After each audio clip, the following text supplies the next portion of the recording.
The Force is old and full of shadows. The last thing Darth Vader ever felt was warmth. Not the heat of a reactor shaft or the sterile recycled air of a Star Destroyer bridge. Warmth in the way he had forgotten warmth could exist. His son's hands on his face. The mask gone. Light that didn't hurt. You were right. He had told the boy. Then nothing. Then everything. The blue-white plasma glow of Christophsis hit him like a physical blow. His lungs seized, dragged in a breath he hadn't known he was missing, and Anakin Skywalker became aware of three things in the same fractured instant. He was standing upright, moving, descending a gunship ramp with the unhurried stride of a man who owned whatever ground his boots touched. He was 19 years old, and his right hand was flesh. He stopped mid-stride and stared at it. 5 fingers. Skin. A faint web of old sparring scars across the knuckles from the temple training halls. He had forgotten those scars existed. He closed the hand into a fist and opened it again, and the phantom ache of a prosthetic that wasn't there anymore sent a tremor up the arm that had nothing to do with the weight of his saber. Behind him, the gunship's ramp hummed with the footsteps of a Padawan he hadn't seen yet. Around him, Christophsis announced itself in every frequency. The shield generator's oscillation, a subsonic throb he could feel behind his back teeth. Distant AT-cannons walking a line of fire 3 clicks east. The smell of ionized air and scorched durasteel, and something floral underneath it all. Some native bloom that had no business surviving in a war zone, fragile and completely indifferent to the bombardment. His body oriented automatically toward the generator hum, calculating angles, arcs, the precise parabola a thermal detonator would need to. Then, the 20 years came. It did not arrive as memory. Memory was something you reached for.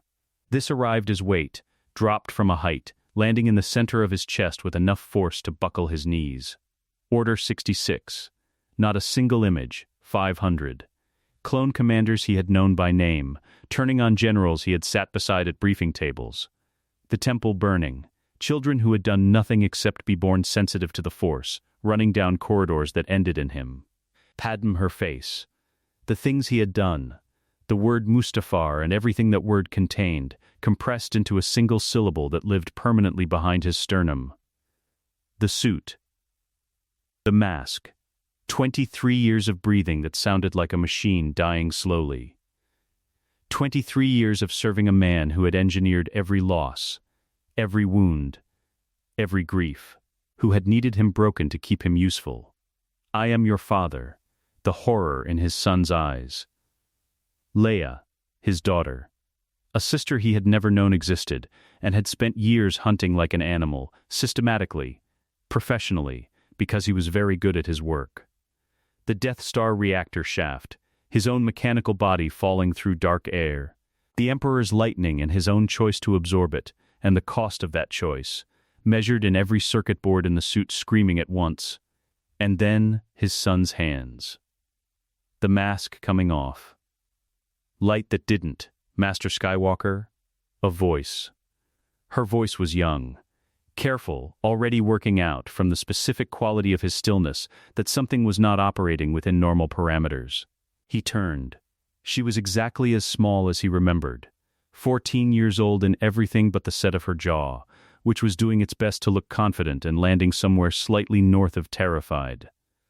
Her montral markings still bright, not yet darkened into the patterns he would know 26 years from now.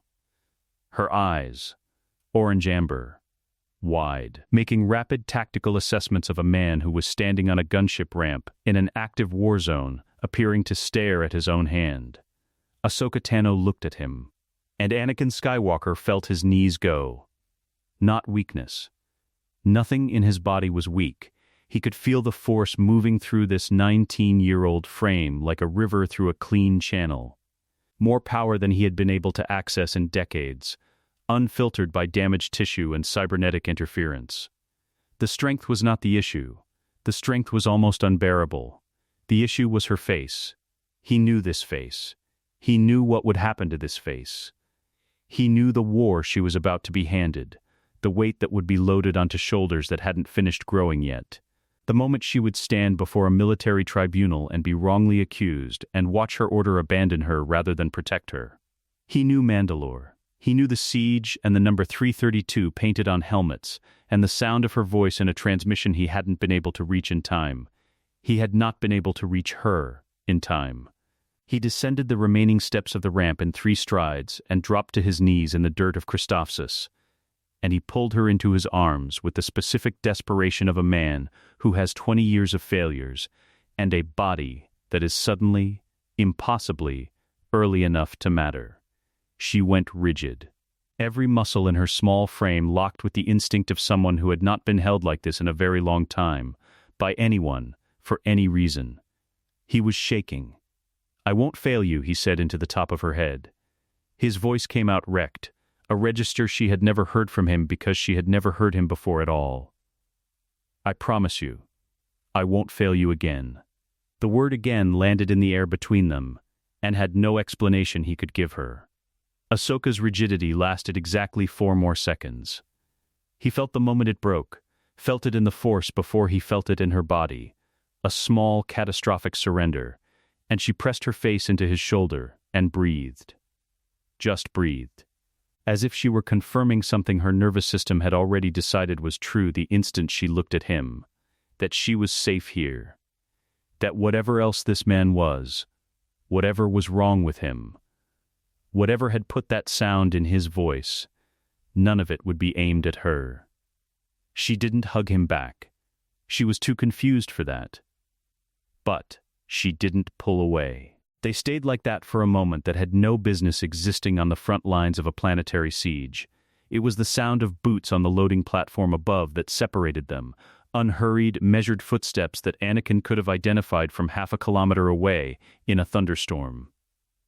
He released Ahsoka, rose, and turned. Obi-Wan Kenobi stood at the top of the ramp, 36 years old. A beard that was already trending toward the philosopher-hermit aesthetic he would perfect on Tatooine.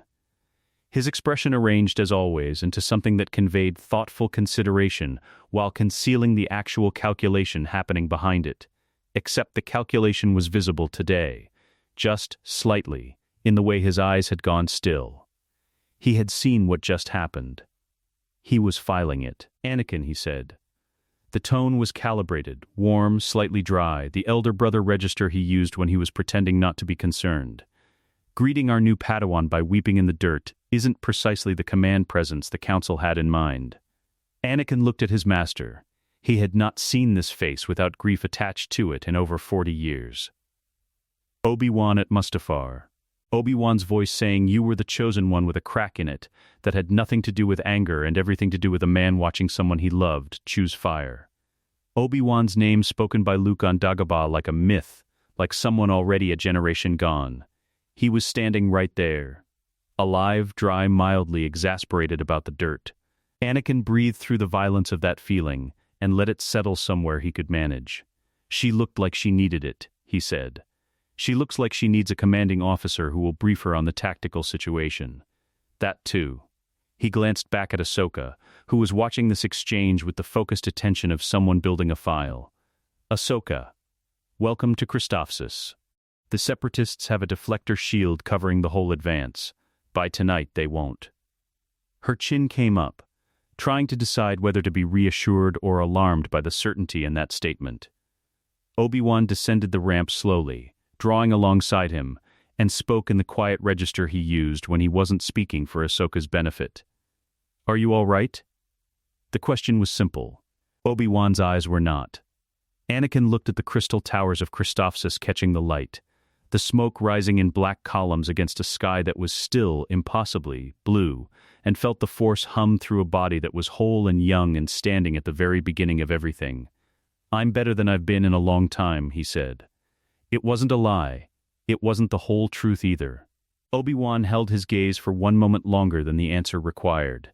Then, the distant artillery shifted pitch, and there was work to do. The shield generator hummed from 3 kilometers away, and Anakin could feel its geometry, not metaphorically. The Force translated the emitter's projection cone into something he could read the way a navigator reads a star chart. Clean arcs, hard angles. And there, directly beneath the tower's base, the blind spot. The place where the shield couldn't fold back on itself without collapsing the entire bubble inward. Every generator of this class had one. The engineers who designed them knew about it and considered it acceptable because the blind spot was only 12 meters wide and required someone to walk through a full carpet of droidicas, 2 tank lines, and a battalion of B-2 super battle droids to reach it.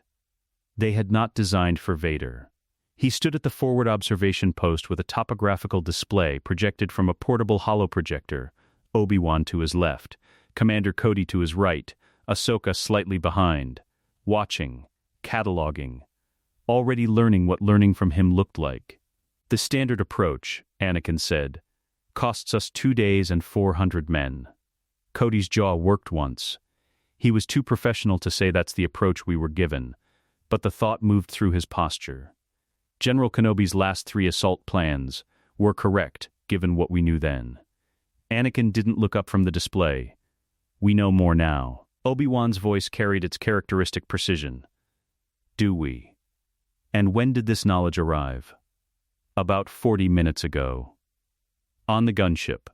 Yes, the silence that followed had texture. Obi-Wan let it breathe, which was his version of pressing. Anakin finally looked up.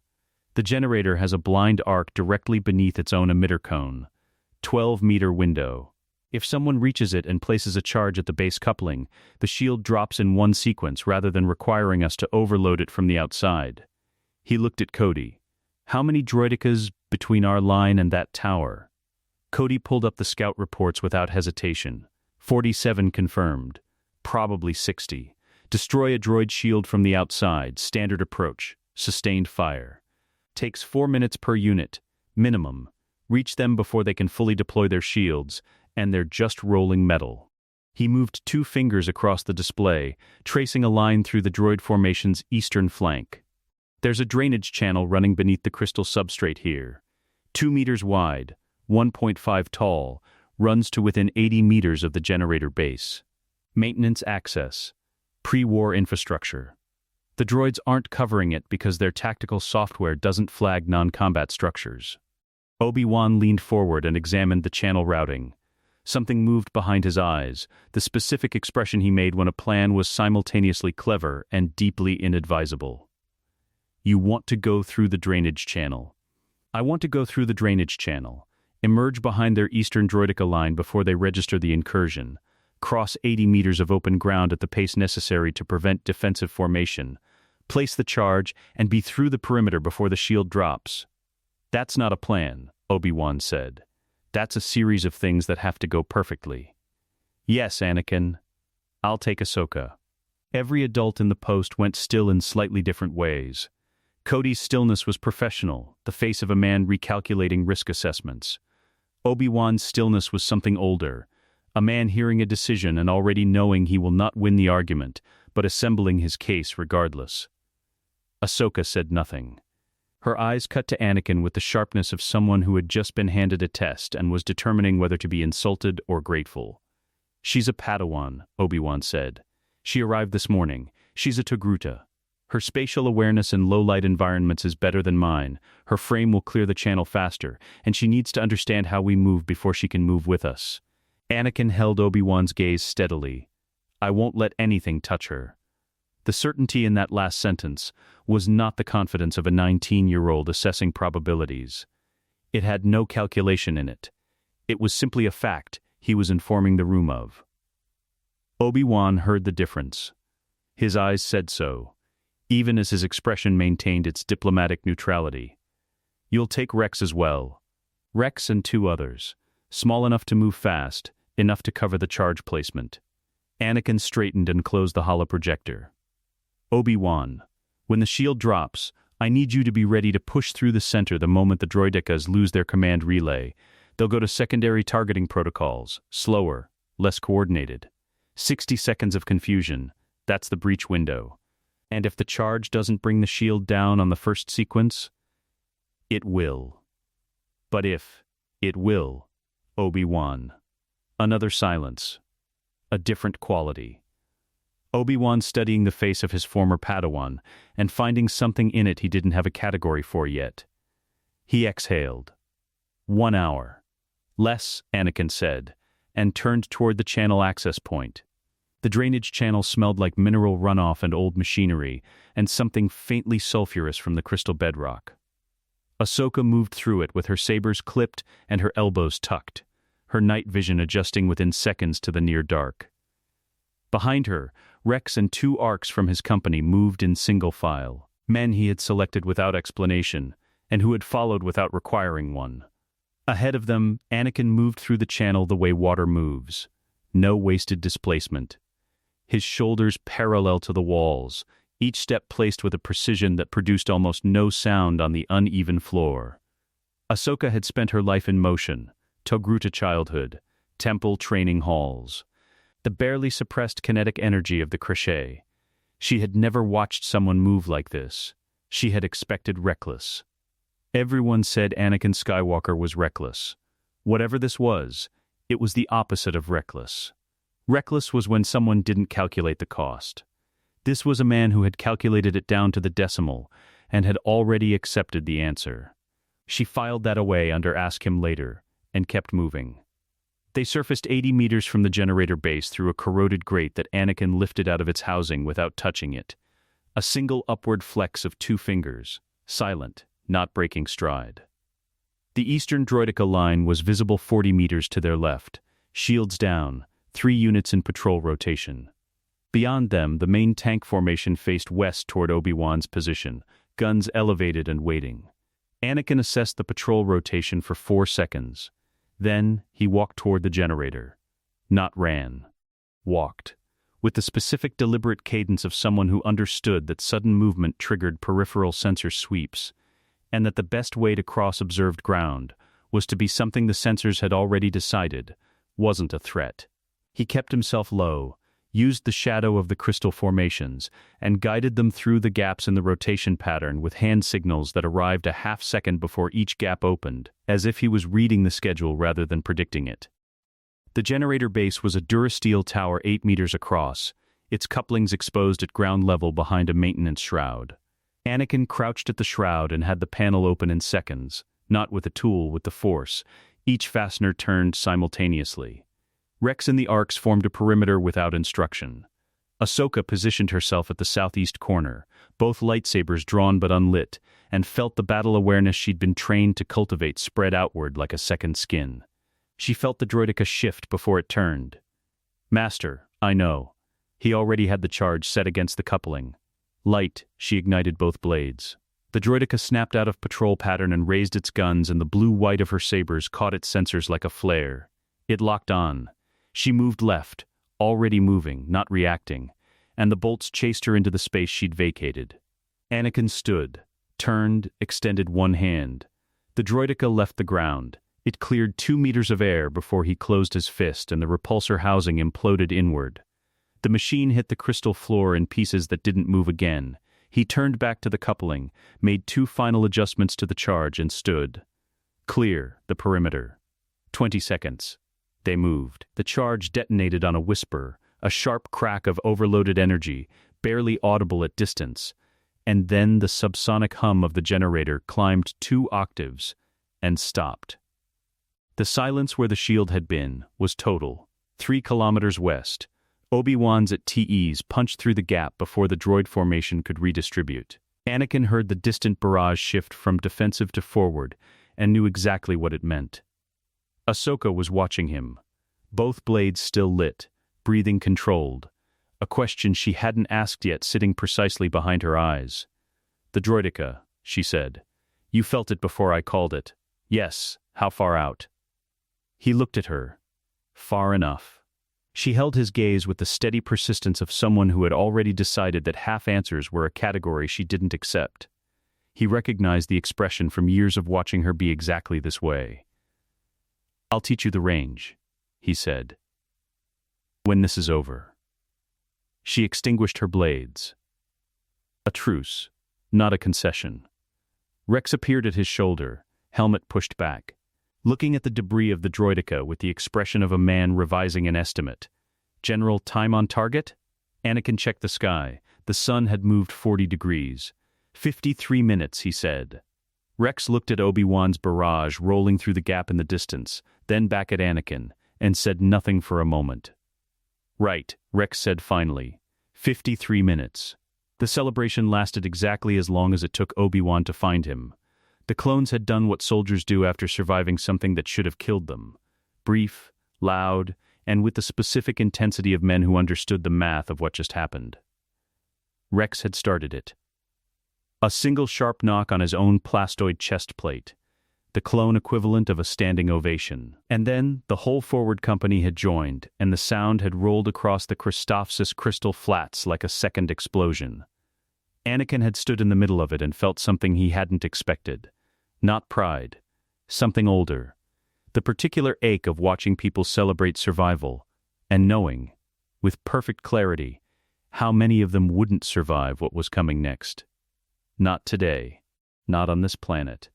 But the war had years left in it, and he knew their names, and he knew which names wouldn't make it, and the celebration pressed on a bruise he couldn't explain to anyone in this square. He slipped away before anyone thought to make a speech. He found the clone barracks on the eastern perimeter of the forward camp. A prefabricated structure that smelled of recirculated air and boot polish and the specific institutional cleanliness of men trained since birth to maintain equipment. He sat on an empty bunk in the far corner, in the dark, and listened to the distant artillery finishing the last separatist pockets of resistance. 53 minutes. He pressed the heels of both hands against his eyes and breathed. He had known it would work. He had known it the way he knew the generator's blind arc, not because he was smarter or luckier or more gifted with the Force than the 19-year-old whose body he inhabited. He had known it because he had spent 23 years as the Empire's precision instrument, breaking fortified positions on 17 different worlds, and the knowledge lived in him the way muscle memory lived in the body. Automatic, indelible, the kind of knowing that bypassed calculation entirely. He was going to have to be careful about that. He was going to have to be careful about a great many things. The bunk across from him was occupied by a clone sleeping on his side. Arm crooked under his head, the deep unconscious stillness of a man who had learned to sleep in any available window regardless of conditions. His armor was stacked beside the bunk. His face, in the dim light filtering through the prefab single window, was young. They were all young. They were always young. Anakin reached out with the Force, gently, without intent, the way you might test ice before trusting your weight to it, and felt the clone's neural architecture. The inhibitor chip was there. He had known it would be, but feeling it was different from knowing it. A small hard node embedded at the base of the brainstem, dormant, patient, waiting for a frequency it would never receive in any healthy universe, but this one had been specifically constructed to deliver. His hands closed on the bunk frame. He had spent 23 years not knowing these chips existed. Had spent 23 years believing the men who turned on their generals had chosen to, that something in the design of the clones had made them killable on command, that the betrayal was structural rather than installed. He released the bunk frame before the metal bent. Rex's bunk was on the other side of the barracks. He could feel the captain's Force signature without looking, alert, not sleeping, running the engagement on Christophsis through the systematic post-action review he gave to every operation regardless of outcome. Anakin rose, crossed the barracks, and sat on the empty bunk across from him. Rex regarded him with the careful neutrality of a man deciding how much to be surprised. General, Rex, Anakin leaned forward, elbows on knees. "I need to tell you something, and I need you to hear it before I tell you what I'm going to ask." Rex said nothing. His eyes said continue. The inhibitor chips. He watched Rex's face. "You know about them." The careful neutrality didn't break. But it recalibrated, a subtle shift in the quality of Rex's stillness, from professional to guarded. Every clone knows about behavioral inhibitors. Standard regulation protocol. They're not behavioral inhibitors. Anakin kept his voice level. They're kill switches, tied to a specific command signal. When that signal is transmitted, every clone who receives it will turn on the Jedi they're standing next to. Not from choice, not from programming failure. By design. The barracks was quiet except for the sleeping clones, and the distant artillery whined down. Rex's eyes had gone very still. That's a significant accusation. General, yes, against who? I can't tell you yet, but I will. When I can prove it in a way that doesn't get both of us killed before we've accomplished anything. Anakin held Rex's gaze. I need you to trust me that what I'm telling you is true, and I need to ask your permission to do something about it. Rex sat with that for a long moment, the weight of it visible in his jaw, in the set of his shoulders, a man who had built his entire identity around the integrity of his own choices, confronting the possibility that one of those choices had never been available to him. What kind of something? Rex said finally. I can remove them. Through the Force. The chip is organic adjacent, grown tissue, not machined hardware. I can dissolve the activation node without touching the brain stem. He paused. I've never done it before. I believe I can. I won't do it without your consent. And I won't do it to anyone else without yours. Rex looked at him for a long time. Why me first? Because you're the one who'd stop me if I was wrong about this. Something moved in Rex's expression that wasn't quite a smile and wasn't quite grief. He lay back on his bunk and stared at the prefab ceiling, and was quiet long enough that Anakin began to think he'd lost him. Do it, Rex said. Anakin placed 2 fingers at the base of Rex's skull, not pressing, barely touching, and closed his eyes. The Force narrowed to a point of absolute precision. He could feel the chip the way you feel a splinter, a wrongness embedded in something that should be smooth. He traced its architecture, found the activation node. Applied pressure not of the physical kind but of the specific focused intent that the Force responded to when you asked it to unmake something small. The node dissolved in 6 seconds. Rex exhaled, not dramatically, not with any visible relief. A quiet breath, the kind that follows when something that was tightening stops. That's it? He said. That's it. Rex sat up and touched the back of his own neck, not finding anything different, and not expecting to. How many? Everyone. Eventually, it has to be quiet. One at a time. No record. If whoever designed them finds out we're doing this, they'll move the timeline forward. Anakin stood. Start with the men you trust most to hold this between us. Rex was quiet for a moment. There are 2 men in the company I'd put before anyone else. You've seen them work. Tonight. If they're willing. Rex was already on his feet. The post-action stillness replaced by the forward-leaning energy of a man who had been handed something actionable. He stopped at the barracks door and looked back. General, the thing you said you couldn't tell me yet. A pause. Is it going to end the war? Anakin considered him. Yes. Then I'll wait. He was sitting on the forward camp's perimeter wall when Obi-Wan found him. The Christophsis crystal formations caught the last of the day's light and threw it back in fractured blue-white columns that rose and dimmed with the shifting cloud cover. In a different life, Anakin had spent a night on this wall cataloging the way the crystals moved light, and had thought about Padam, and had felt, briefly, the specific guilty piece of beauty in a place that shouldn't have any. He let himself feel it again now. Obi-Wan sat beside him without asking, the way he always had, the way Anakin hadn't known he missed until this moment. You disappeared from the celebration rather quickly, Obi-Wan said. I'm not much for speeches. You've never been much for speeches. You've also never been much for sitting alone on perimeter walls in the dark. A pause. Anakin. What happened on the gunship this morning? The question was direct. Obi-Wan did that. Used his diplomatic patience to wait until he had your guard down and then asked the thing he'd been building toward for 3 hours. Anakin looked at the crystals catching the light. I had a dream, he said. On the transit. A long one.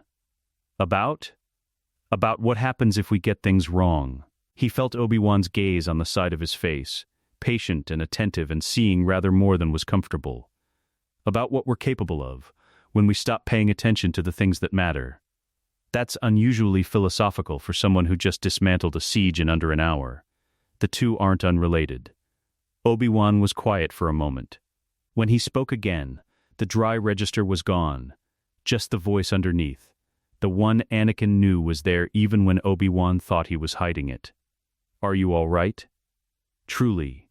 Anakin looked at his master. The light from the crystals moved across Obi-Wan's face and made him look younger than 36, which was wrong. or older, which was closer. I'm going to be, Anakin said. For the first time in a very long time. Obi-Wan heard the weight in that. His brow drew together slightly, a question he was deciding whether to ask. The artillery went quiet to the east. Below them, Rex emerged from the barracks with 2 men at his side, and headed toward the medical tent without appearing to go anywhere in particular. Come on, Anakin said, standing. I'll tell you about the crystals. Obi-Wan looked at him for one more moment, filed whatever he saw. Rose, they walked the perimeter wall while Christophsis dimmed around them, and for a little while it was enough to simply be here, and breathing, and not yet the things they might have become. Coruscant at night was a wound that had learned to call itself a city. Anakin had forgotten that, or rather, he had spent 23 years above it in orbit or beneath it in Imperial facilities, and had stopped seeing it as anything except infrastructure. The Senate Tower, the Jedi Temple spires, the endless layered glow of 1 trillion lives stacked on top of each other in the dark, each one burning just bright enough to contribute to the collective light that meant the planet was never truly night, never truly still, always the specific restless luminescence of a place that had decided sleep was inefficiency. The gunship dropped him on the landing platform of the Senate apartment complex at the 23rd hour, and the city spread out below him in every direction, and he stood on the platform for a moment longer than the descent required, and simply looked at it. He had stood on this platform before. The other version of this moment, 19 years old and already carrying Padam like a secret wound, riding the specific anxious energy of a man who has been in a war zone and is now about to walk through a door and doesn't know which version of himself will cross the threshold. He knew now. That was the difference. The door to her apartment was guarded by 2 Senate security officers who recognized him and stepped aside with the practiced discretion of people paid to see nothing. He walked through the entry corridor, past the living area where her handmaidens had arrayed themselves with embroidery and datapads, and the careful choreography of women who were very good at occupying space in a way that communicated they were not listening. They were always listening. He found Padme on the veranda. She stood at the railing with her back to him, looking out at the city the same way he had looked at it from the landing platform, not admiring it, exactly, measuring it. The specific posture of a politician calculating the gap between what a thing was and what it was supposed to be. Her hair was down. She was still in her Senate robes from a session that had apparently run late, which meant Palpatine had been talking. Which meant the emergency appropriations bill was still mired in procedural amendments designed to ensure the war lasted long enough to make emergency powers feel permanent. He knew that bill. He knew where it went. Anakin, she had heard him come in. She always heard him, had told him once that she could feel him arrive before he crossed the threshold. Some awareness that had nothing to do with the Force, and everything to do with 2 years of knowing someone's specific gravitational presence. She turned, and her expression moved through 3 things in quick succession. Relief, something guarded, and then the careful assessment of a woman whose political training had made her very good at reading people she loved. She was looking at him the way Obi-Wan had looked at him on the Christophsis perimeter wall. He crossed the veranda in 5 strides and took her face in both hands, flesh and flesh, a thing he hadn't been able to do in 23 years, and pressed his forehead to hers and closed his eyes. She went still in his hands, not with alarm, with the quality of attention she gave to things that required the full weight of her. "Anakin," she said softly. "What happened?" "Nothing." His thumbs moved along her jaw. "Everything is fine. The battle went well. Everyone came home." He pulled back enough to look at her. "I just needed to see you." Her eyes moved across his face with the systematic care of a woman who had spent a decade in political chambers, identifying the precise location of the thing people weren't saying. "You're different. Am I?" "You came through the door differently." A pause. "You looked at me differently." He had looked at her. He had looked at her the way a man looks at something he has spent 20 years knowing he destroyed, and that knowledge was apparently not something a human face could fully conceal regardless of effort. "I had a lot of time to think," he said. "On the transit." "About what?" He released her face, took her hands instead, and turned to look out at the city beside her, shoulder to shoulder, the way they stood when they had something to say that was too large to say face to face. He had learned that about her, that some conversations needed peripheral vision, needed the option of looking away. "About what I want," he said, "and what I'm willing to do to protect it." Padmé was quiet for a moment. The city breathed its restless light below them. That sounds less like thinking and more like deciding. Both, her hands tightened fractionally in his. The council will expect a full debrief tomorrow. Palpatine has already sent a congratulations communique. Apparently news of Christophsis reached the Senate floor within the hour. The name sat between them, and had a shape neither of them acknowledged directly. "I know," Anakin said. "He'll want to see you. I know that too." She turned to look at him. The lamplight from the apartment caught the side of her face and he memorized it. Not because he was afraid of losing it, not anymore, but because this was the first time he had seen it without the future hanging over it like a sentence, and it looked different without that weight. Lighter, more entirely itself. Ani. The name she used when she was past the diplomatic register entirely. "Tell me what's wrong." "Nothing is wrong." He looked back at her.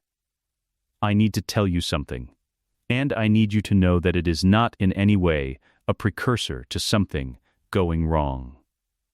She waited, a senator's patience, which was nothing like ordinary patience. "I want out," he said. "Eventually, not now. There's work to do first. Important work, the kind that ends things rather than sustains them. But when it's done." He held her gaze. "I want us to stop pretending. I want to stand in front of the council and tell them I'm married and accept whatever that costs. I want a home that isn't a secret. I want to watch you eat breakfast without calculating whether anyone in the neighboring apartment can see through the windows." Padmé's expression didn't move. She was very good at that. "That's not something you've said before," she said. "No, the code is wrong about some things." He said it with a flatness that left no room for debate. Not from conviction in the abstract, but from the specific knowledge of what enforcing it past reason had cost. Attachment isn't the same thing as possession. I know the difference now. I'll spend the rest of my life proving it if that's what they need. She studied him for a long time. The assessment was thorough and entirely without the romantic softening that would have made it easier. This was Padmé Amidala operating at full capacity, which was a different thing from Padmé looking at her husband, and it was one of the reasons he had loved her in every version of himself he had ever been. "What changed?" she asked. "I saw what happens otherwise. In this dream everyone seems to think you had." He looked at her sharply. She smiled, brief, precise, answering his unspoken question about whether Obi-Wan had communicated with her. Of course he had. They were terrible co-conspirators, the two of them. Had always been. "Obi-Wan is concerned," she said. "He didn't say so. He said you seemed well, which is how Obi-Wan communicates concern. Obi-Wan is always concerned about something. It's his primary personality trait." "Anakin," he exhaled, turned fully toward her.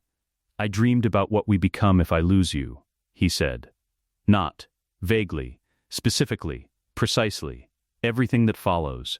Every choice I make in the dark, when the thing I was protecting is already gone." He held her gaze without flinching from what she might find there. "I am not going to lose you. I am not going to let fear of losing you become the thing that makes losing you inevitable. I know how that works now, and I will not." His voice caught, steadied. "I will not do it again." Again, the word arrived in the same way it had arrived on the gunship ramp, with the same inexplicable weight, and Padmé heard it the same way Ahsoka had. With the particular alertness of someone registering that a word doesn't fit the sentence it's in. She reached up and put her palm flat against his chest, feeling his heart through the fabric. Something she did when she needed to locate him past the words. "All right," she said quietly. He blinked. "All right?" "All right, Anakin. When it's done." The ghost of something that wasn't quite a smile moved across her face. "Whatever you need to do first, do it properly. Don't rush it. Don't get yourself killed being efficient." She pressed her palm more firmly against his chest. And then come home. The city spread below them, indifferent and luminous and entirely unaware of what had just been decided on a veranda 20 stories above its light. He covered her hand with his and held it there. "I'll come home," he said. He meant it in ways she didn't have the context to understand yet. He meant it in ways that crossed timelines and deaths and decades of wrong choices and a suit that had breathed for him because he'd stopped being able to breathe on his own. He meant it more than he had ever meant anything. The city burned its ordinary light below them, and for the first time in 23 years, Anakin Skywalker let himself believe it was possible. Palpatine's office smelled like old wood and careful power. Anakin had forgotten that too. The way the Chancellor surrounded himself with textures that communicated permanence, real timber imported from Naboo, hand-woven rugs from Alderaan. The specific curatorial taste of a man who understood that environments shaped trust before a single word was spoken. Every surface in this office said, "I have been here a long time. I will be here after you are gone. You are safe with me." He had believed it once. For years. With the absolute sincerity of someone who had never been offered safety before and didn't know what the price of it looked like until the bill arrived. Palpatine rose from behind his desk with the warm, unhurried grace of a grandfather welcoming someone home. "My boy." Both hands extended, the gesture of a man with nothing to hide. The hero of Christophsis. The Senate floor was buzzing before your gunship had even entered the atmosphere. Anakin took the offered hands and felt nothing he was supposed to feel. He had felt it once. The specific warmth of being seen by someone powerful, being named, being valued, being told that his gifts were not burdens to be managed, but assets to be celebrated. He remembered the architecture of that feeling precisely because he had spent 2 decades dismantling it and finding underneath it the mechanism that had installed it. Chancellor, he held the grip a moment, let it end naturally. The credit belongs to the men on the ground, always so modest. Palpatine moved toward the sitting area. The arrangement of chairs that communicated informal intimacy while positioning the occupant behind the desk's psychological gravity. Anakin followed and sat where he was guided to sit and noted the choreography without reacting to it. "Sit. Sit. Tell me everything. I want to hear it from you, not the Council's sanitized version." This was the move. Always this move first, the suggestion that the Council filtered truth, that what reached Palpatine through official channels was lesser than what Anakin could give him directly, that there was a private relationship here that superseded the formal one. It had worked, because Anakin had wanted it to be true. Had needed someone to believe the Council was wrong about him, before he believed it himself. He understood the need now, from the outside. He had no contempt for the boy who had fallen for it. The contempt was reserved entirely for the man who had engineered the fall. "The deflector shield had a blind arc," Anakin said. "We used the drainage infrastructure to reach it. The clones performed exceptionally. And young Ahsoka?" Palpatine's eyes carried their characteristic warmth, the particular attentiveness of a man who remembered every name, every detail, because remembering was a form of ownership. "I understand the Council assigned her to you. Quite young, isn't she? She did well. I'm certain she did, under your guidance." A pause precisely calibrated to feel like genuine reflection. I wonder sometimes whether the Council considers these things carefully enough.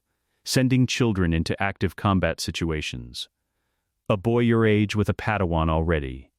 The brow furrowed, paternal concern, exquisitely rendered. They ask a great deal of you both. Anakin looked at him. This was the second move. After the intimacy came the grievance. The gentle suggestion that authority figures were failing the people Anakin loved, that the Council's demands were unreasonable, that someone who truly understood him would never ask so much. The grievance was always targeted at whoever Anakin was most afraid of losing. It had been Obi-Wan once. Then Padme. Then Ahsoka. He let the observation sit in the air between them without feeding it. "The Council makes the assignments they make for good reasons," he said. "Ahsoka is ready for more than they've given her." A flicker, barely perceptible. The recalculation of a man whose instrument had produced an unexpected reading, Of course. Of course. You know her best. Palpatine leaned forward, and the warmth in his expression deepened into the register he reserved for the moments he wanted to feel like revelation. I simply mean, you deserve support, Anakin. True support. Not protocol, not the code's limitations imposed on a man of your unique gifts. He paused. There are things I could tell you. Things I've been waiting until you were ready to hear. The Sith knowledge offer. That was the third move. Earlier than usual, he was accelerating. Perhaps Christophsis had impressed him enough to push the timeline. Perhaps he was sensing something different in the room and was compensating with advancement rather than patience. Anakin met his eyes and smiled. Not warmly. The specific smile of a man who has heard this particular piece of music before and recognized it from the opening note. I appreciate that, Chancellor. Truly. He rose, breaking the rhythm of the conversation, which Palpatine did not expect, and whose surprise registered in a half-second of stillness before the mask reassembled. But I have a Padawan waiting for her afternoon training session, and I find I'm reluctant to keep her. Palpatine rose as well, unhurried, recalibrating with the smoothness of long practice. Of course. We'll speak more soon. The hands again. The warmth. My door is always open to you, my boy. I know, Anakin said. Thank you, Chancellor. He walked out of the office and into the corridor and kept his pace even and his face neutral until the door closed behind him, and then he stood in the Senate hallway and breathed for 3 seconds. Precise and deliberate, the specific breathing exercise Obi-Wan had taught him at 14 for situations where the body needed to be reminded it was not in danger. He had gotten better at the exercise than Obi-Wan had ever intended it to be used. Ahsoka was waiting on the temple's mid-level training terrace with both sabers drawn and the focused stillness of someone who had been early and was pretending not to have been. The afternoon light came horizontal across the spires, catching the blue-white of her blades and the orange rust of her montral markings and the very specific expression she had developed over the past 3 days for when she was about to ask him something she'd been saving. He took his saber from his belt, ignited it, and stepped onto the sparring circle without preamble. She came at him immediately. Good. She'd learned already that he didn't do ceremonial warm-ups. Her form was a Taru, the acrobatic, aggressive fourth form, all momentum and aerial leverage, designed for Togruta physiognomy and the kind of spatial instinct her species carried in their bones. She was genuinely gifted with it. Fast beyond her years, her movements carrying a natural efficiency that most Padawans only approximated after a decade of drilling. He let her press him for 30 seconds. Felt the form's architecture, its habits, its recurring pivot off the left foot that was her strongest transition, and also her most predictable. She didn't know she was doing it. She had done it so many times it had become invisible to her. He redirected the fourth pivot, and she found air where his shoulder had been, and had to abort the follow-through into a stumble she converted, barely, into a roll. She came up already analyzing. He liked that about her. You dropped your right guard on the redirect, she said, circling. I know. That should have been my opening. It was. You didn't take it. Her eyes narrowed. She came again, faster, the aerial element more committed, a genuine attempt to create the opening he'd just told her she'd missed. He tracked the left foot pivot, waited for the transition, and this time, instead of redirecting, moved inside her guard entirely and stopped his blade a centimeter from her ribs. She froze. The pivot, he said. She exhaled frustration through her nose. Every time. Because you trust it. Trust is fine. Predictability is fatal. He stepped back, lowered his blade. Again, they worked for an hour. He watched her form evolve in real time, not dramatically, not with sudden revelation, but with the incremental adjustments of someone whose body was smart, and whose mind was smarter, and who was processing corrections faster than most knights twice her age. The pivot became less automatic by the fourth repetition. By the eighth it had transformed into something she was choosing rather than defaulting to. He had trained Padawans in a different life. Had watched Ahsoka become one of the finest duelists of her generation from a distance he had never been able to close. The distance had been his fault. He had kept it because closeness felt dangerous. Because every person he got close to either left or was taken or was damaged by the specific gravitational field of what he was becoming. He was not becoming that now. Between bouts, while she was catching her breath with her hands on her knees, she said without looking up, "You came back from the Chancellor's office different." He sat on the sparring circle's edge. Different how? Careful. She straightened, wiped her face with her forearm. Not the way you're careful in a fight. The way you're careful around something you already know is dangerous. He looked at her. She was 14 years old, and she had read a room she hadn't been in from the quality of his posture 40 minutes after the fact. "What do you know about Chancellor Palpatine?" he asked. She blinked, the question landing differently than she'd expected. He's the Supreme Chancellor. He's been in office since the blockade of Naboo. He's considered. She paused. People say he cares about you specifically. What do you think? About him. She was quiet for a moment, the particular quiet of someone who had an answer and was deciding whether it was safe to give it. He recognized it as the quiet she used when she thought her answer might be wrong, which was different from the quiet she used when she thought her answer might cause trouble. "I think," she said carefully, "that people who make you feel seen very quickly are sometimes doing something with that." He looked at her for a long moment. She met his gaze steadily, not certain she'd said the right thing, not willing to take it back. "Yes," he said. "That's exactly right." Her chin lifted slightly, the involuntary movement of someone whose read has been confirmed and who is filing the methodology for future use. "Stay away from him," Anakin said, not obviously, not rudely. "But if he invites you for private meetings or offers you things the Council doesn't know about," he held her gaze. "Come to me first." She studied him. "Is he dangerous?" The city below the temple terrace glittered in the late light, indifferent and vast and completely unaware of the answer. "Yes," Anakin said. "But not for much longer." Ahsoka looked at him with the complete, serious attention she gave to things that mattered. "Okay," she said simply. She ignited her blades. He stood, ignited his, and they went back to work. Geonosis from the air was a wound in the planet's surface that the planet had decided to treat as architecture. The rust-red canyons spread below the gunship in every direction, carved by ancient water that had long since surrendered to the heat, and the Geonosian hive structures rose from the canyon walls like ossified growths, organic, purposeful, older than the Republic that was currently trying to bomb them into submission. The droid foundries were down there somewhere beneath the rock, churning out the war's appetite on assembly lines that never cooled. The arena where Anakin had lost his arm in a different life was 3 kilometers northeast, distinguishable from altitude by its circular silhouette and the specific quality of stillness that came from a structure that had recently held 30,000 spectators and currently held none. He didn't look at it for long. The mission profile was narrow. Intelligence had placed Count Dooku's mobile command post in the Northern Canyon system, a temporary installation, heavily shielded, lightly staffed by design.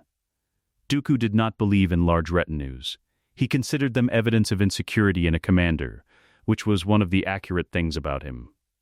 The insertion was Anakin, Obi-Wan, and 8 clones from Rex's company.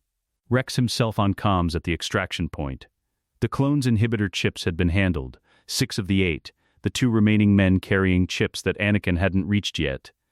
A gap in the operation he had flagged internally and managed by positioning them at the perimeter, rather than the interior breach. Obi-Wan had the mission specifics, and had asked no questions about the intelligence source, which meant he either trusted Anakin completely or was operating on his own parallel suspicion, and was allowing the operation to proceed, because the conclusion was the same regardless of methodology. Probably both. Obi-Wan contained multitudes. The canyon insertion was clean. The installation's exterior sensors ran on a 40-second rotation that left a 12-second window on the northern approach, and Anakin moved them through it in 10. The 2 perimeter clones held the egress corridor. The remaining 6 breached the installation's eastern access, with the coordinated efficiency of men who had been doing this long enough to do it quietly. 3 minutes inside, 4 Magna Guards in the central corridor, Dooku's personal security preference, electrostaffs already deployed. They came fast and in formation, which was the correct response and also insufficient. Anakin took 2 on the left. He didn't draw his saber immediately. Let them close to striking distance, read the first swing's arc. Stepped inside it, and took the electrostaff from the guard's mechanical hands with a sharp rotational redirect that used the weapon's own momentum. Reversed it. The first guard was down before it registered the exchange. The second committed to a thrust he had already moved past, and he dropped it with the butt of the captured staff to the cranial housing and moved on. Obi-Wan had the right 2 contained in overlapping Suresu deflections, patient, letting them exhaust their attack sequences. He dispatched them with the specific economical efficiency that had always made his fighting style look like it was ending arguments rather than starting them. 4 seconds. The clones cleared the secondary corridor. Anakin reached the command chamber door and stopped. He could feel Dooku on the other side. The Force signature was unmistakable, old, disciplined, carrying the specific cold clarity of a man who had walked away from the Jedi Order with his principles intact, and had spent the intervening years discovering what principles cost when there was no institution left to absorb the price. The darkness in him was real. It was also, Anakin understood in a way the 19-year-old he'd been on Geonosis had not, genuinely tortured. Dooku had believed in something. That belief had curdled, but it hadn't been false to begin with. That didn't change what needed to happen. He opened the door. Dooku stood at the command table with his hands clasped behind his back, looking at the holographic display of the Geonosis ground campaign with the expression of a man reviewing a chess game that had proceeded exactly as he predicted. He did not reach for his saber. He turned and regarded Anakin with the calibrated disdain he maintained as a matter of professional habit, and underneath it, barely perceptible, something that wasn't quite alarm, but was adjacent to it. He was feeling the Force signature, Anakin understood. Feeling the weight Ahsoka had described on the gunship ramp and not having her instinct for what it meant. "Skywalker," Dooku said. "Without your master?" "He's in the corridor." Anakin stepped into the chamber alone. "He'll come in if I ask him to." Dooku's eyes moved across him with the systematic assessment of a trained duelist cataloging threat level. Something in the assessment produced a result that didn't match his model. He didn't show it, but he adjusted his stance very slightly, weight redistributed, hands no longer clasped. "You've come to capture me," Dooku said. "Or to attempt it." "Yes. You're alone. I have 8 clones outside and a Jedi Master in the corridor, and I came in here by myself because I want to talk to you before this gets loud." A pause. Dooku's eyes narrowed by a fraction. "I don't negotiate with Jedi. I'm not negotiating." Anakin moved to the other side of the command table, keeping it between them, not for protection. He didn't need it. But because the geometry communicated something deliberate rather than aggressive, and he needed Dooku thinking rather than fighting for the next 90 seconds. "I'm going to tell you something, and I need you to hear it before you decide whether to draw that saber." Dooku said nothing, which was, from him, invitation enough. "Darth Sidious is Sheev Palpatine," Anakin said, "Supreme Chancellor of the Republic." The quality of the silence that followed was specific. Not shock. Dooku was too disciplined for visible shock. Something more structural. A man hearing a piece of information that didn't alter his understanding of the world so much as confirm the darkest corner of it. The suspicion he had carried longest and trusted least. Suddenly given weight and witnessed by someone with no reason to lie.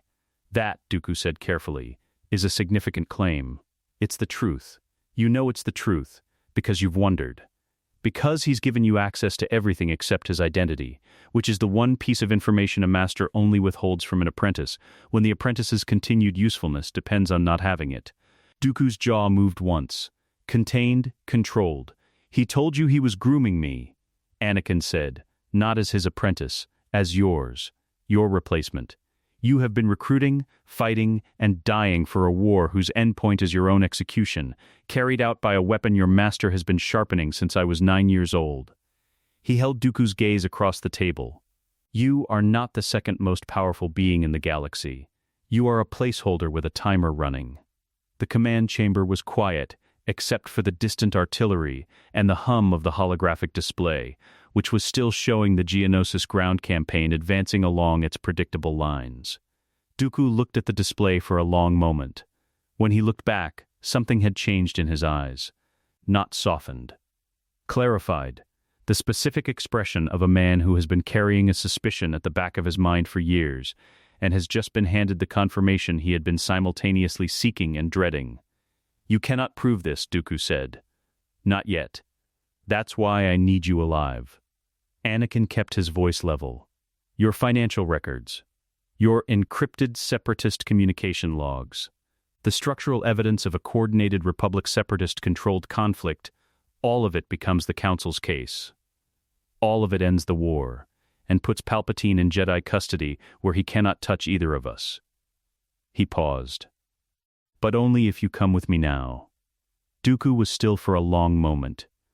Then his saber was in his hand, not ignited. Held at his side, the curved hilt that had always been a statement of aesthetic conviction from a man who considered craftsmanship a form of argument. "And if I refuse?" he said quietly. "If I decide that capture is a price I'm not willing to pay regardless of what you're offering?" Anakin ignited his blade. Blue light filled the chamber. "Then we do this the other way," he said. "And I bring you in anyway. But I'd rather not. Because I need you conscious and cooperative. And because..." He stopped. "Let the next part arrive plainly, without inflection. Because you're not wrong about everything. The Republic is broken. The Jedi have blind spots large enough to lose a civilization through. You saw it before most of them did. You just chose the wrong solution." Dooku's eyes moved across him with something that was no longer pure threat assessment. "You're not 19, Dooku said. The observation landed without elaboration, precise and unattached to any available explanation. "No," Anakin said. "I'm not." The saber in Dooku's hand remained unlit for 5 more seconds. Then he extinguished the possibility of it entirely by turning the hilt and presenting it grip first across the command table. Anakin reached out and took it. The weight of it was different from what he remembered. Lighter, more balanced, the work of a craftsman who had spent decades refining a single object. He clipped it to his belt beside his own. "The records," he said. The command table's tertiary partition. Dooku's voice had gone flat, not defeated, not compliant, but the specific register of a man who has made a calculation and is executing it without sentiment. "Encrypted. I'll provide the key." Anakin turned toward the door. Obi-Wan. Obi-Wan entered with the expression of a man who had been listening through a closed door and was determining how many of his assumptions required revision. His eyes went to Dooku's empty hands, and then to the hilt on Anakin's belt, and then to Anakin's face. "He surrendered," Obi-Wan said. "Not a question." "He made a sensible decision," Anakin said. Dooku looked at Obi-Wan with something complicated moving behind the discipline of his expression. Master and former apprentice, separated by a gulf of choices that had seemed, at each individual step, like the only available option. "Kenobi," Dooku said. "Count," Obi-Wan replied. The word landed with the specific weight of a title that was already past tense. Obi-Wan looked at Anakin. The question in his eyes was large and patient, and was going to require a very long answer. "I'll explain on the way back," Anakin said. He extracted the encrypted data from the command table's tertiary partition, handed it to Obi-Wan, and moved toward the egress corridor. Dooku followed without being asked. Outside, the Geonosian canyons caught the last of the afternoon light and held it in the red rock like something stored against the coming dark. Rex's voice came through the comm. "Extraction window in 4 minutes, General. We're on our way," Anakin said. He didn't look at the arena as they passed it. He didn't need to. The Jedi Temple's detention level existed in a part of the building most Jedi never visited. Not because it was hidden. It was on every architectural schematic, accessible through 2 separate turbolift shafts, maintained by a rotation of temple security, with the same quiet professionalism applied to every other function of the building. It existed in the way that necessary things exist in institutions that prefer to think of themselves as existing above necessity. Everyone knew it was there. No one discussed it during morning meditation. The cell they gave Dooku was clean and adequately sized, and contained nothing he could use as a weapon, which was a reasonable precaution that also underestimated him in at least 4 ways Anakin could identify. He had communicated this to temple security in terms that produced action rather than debate. The result was a cell with a force-dampening field generator running at low frequency. Not enough to fully suppress a trained Sith Lord's capabilities, but enough to make precision application costly, which was the practical ceiling of what was available on short notice. Dooku had surveyed the modifications without comment and sat on the cell's single chair with his hands folded and his spine straight, and the air of a man who had decided that dignity was the one variable entirely within his control. Anakin came alone. He had not told the Council about the meeting in advance, which meant Obi-Wan knew about it, and had chosen not to intervene, which was its own kind of permission. He carried no restraints, no recording equipment, nothing that communicated interrogation. He pulled the cell's secondary chair to a position that put them at equal height, and sat down. Dooku regarded him with the patience of a man who had spent decades in rooms where power was being quietly negotiated, and had learned to wait for the other party to reveal their opening position. "The Council has been reviewing the financial records," Anakin said. "I assumed they would be." Dooku's voice carried its characteristic precision, each word placed like a piece of furniture. Nothing accidental. And they're thorough. 20 years of separatist funding routed through 47 shell organizations, 4 of which traced directly to Senate discretionary accounts under Palpatine's personal authorization codes. He paused. The encrypted communications were more difficult. Master Windu had 3 code breakers working through the night. By morning, they had enough. Something moved in Dooku's expression. Not relief. The concept was too simple for whatever was happening behind his eyes. Something more like the specific exhaustion of a man whose burden has been partially transferred to people capable of carrying it. "Then you don't need me anymore," he said. "The records are evidence, your testimony." Anakin leaned forward, elbows on knees. There's a difference between what the Council can prove to a Senate Oversight Committee and what they can prove to a civilization that has spent 3 years being told this war is a separatist aggression rather than a manufactured crisis. Dooku was quiet for a moment. "You want me to speak publicly?" "Eventually.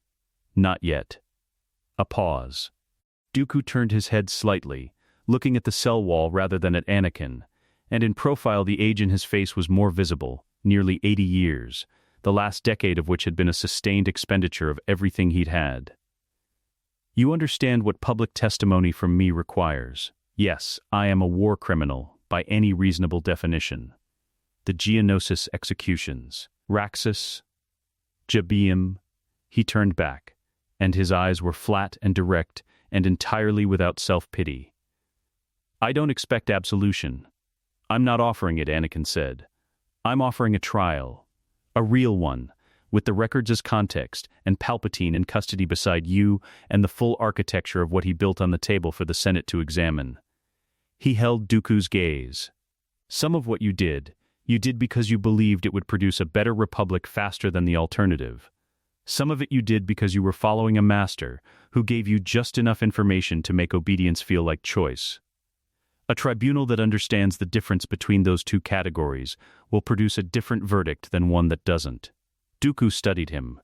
"You're very certain about things you have no empirical basis for being certain about." "Yes, the 19-year-old Anakin Skywalker I reviewed in intelligence reports did not reason like this." "No," Anakin agreed. "He didn't. The force-dampening field hummed at its low frequency.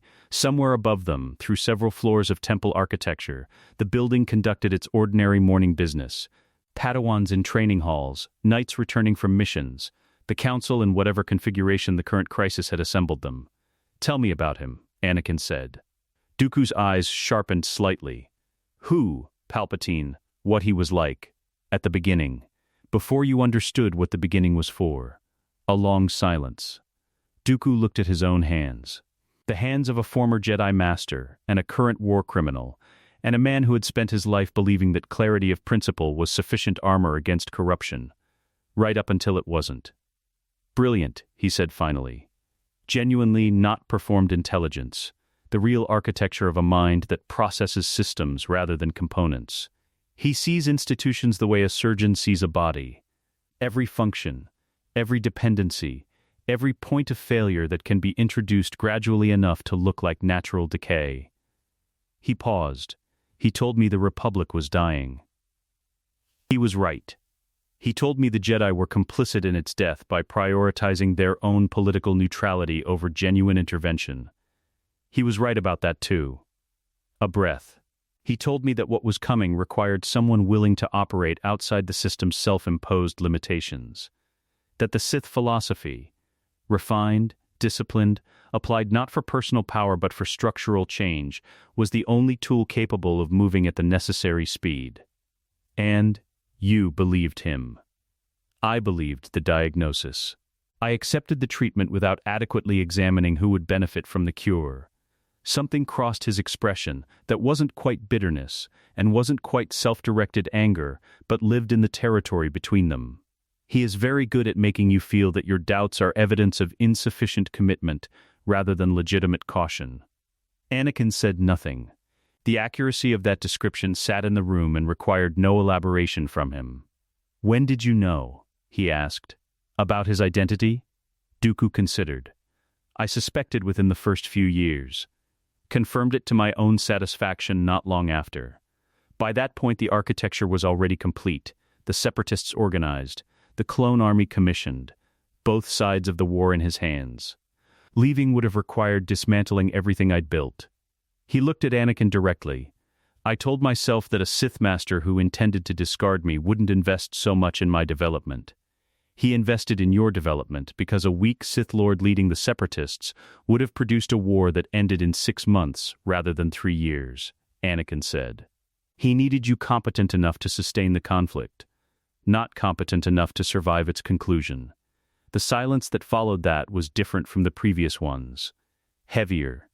The specific quality of a truth that had been suspected for years and had never before been said aloud by someone else.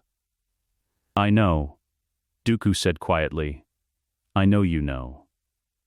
Anakin leaned forward. "That's why you gave me the hilt." Dooku looked at the wall again.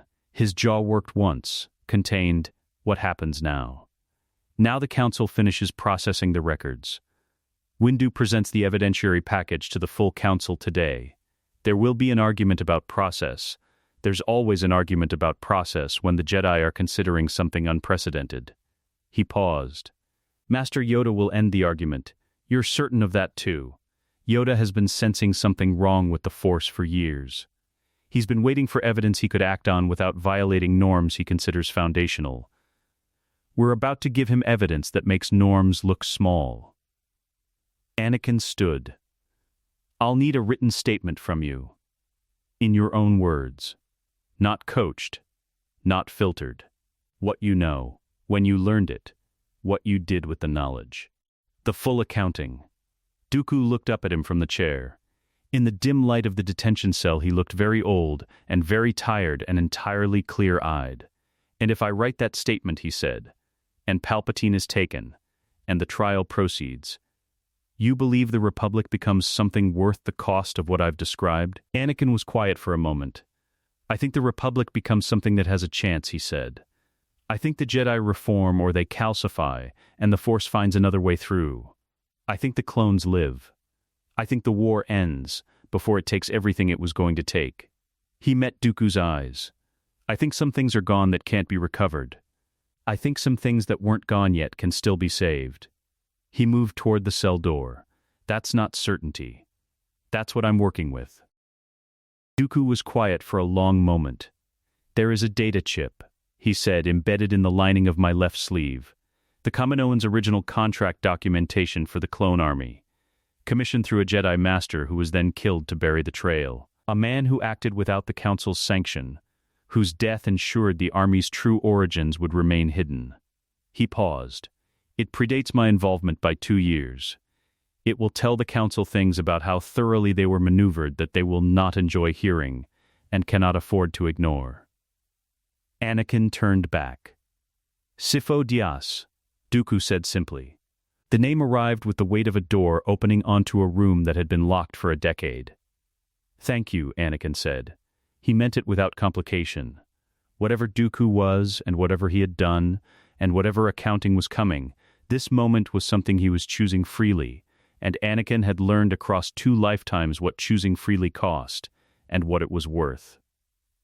He left the cell. The turbolift carried him upward through the temple's floors, toward the light.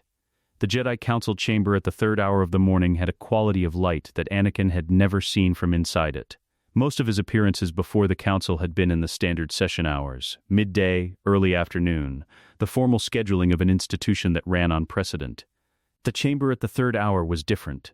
The automated exterior panels had dimmed Coruscant's ambient glow to a low peripheral burn, and the only strong light came from the central holoprojector, casting 12 faces in the cold blue-white of data rather than the warm gold of daylight. The spires outside were dark suggestions against a darker sky. It made the council look less like an institution, and more like what it actually was, 12 people carrying the weight of something too large to be carried by 12 people, doing it anyway. Windu stood beside the projector with the specific stillness of a man who had been awake for 19 hours and had converted exhaustion into a kind of compressed focus. The evidentiary package was displayed in rotating segments, financial flowcharts, encrypted communication transcripts, the Sifo-Dyas contract documentation, the Clone Army's original commissioning records with their redacted authorization signatures, now unredacted by Dooku's encryption key.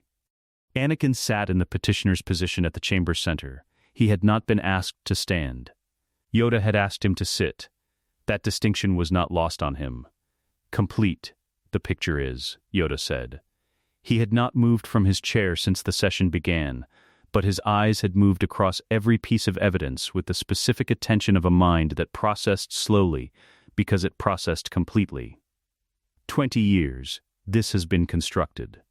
Under our roof. The architect has sat. We need to discuss verification, Ki-Adi-Mundi said. He was not arguing against the evidence. His voice carried the specific quality of a man who accepted the conclusion and was managing his own response to it by focusing on procedure. Dooku's testimony is interested testimony. A war criminal providing evidence against his co-conspirator in exchange for. Nothing was offered in exchange. Anakin said. Ki-Adi-Mundi looked at him. Nothing formal, perhaps, nothing at all. I told him what a trial could look like if the full context was presented. I didn't promise an outcome. He held the council member's gaze steadily. The financial records are independent of Dooku's testimony. The Sifo-Dyas contract is independent.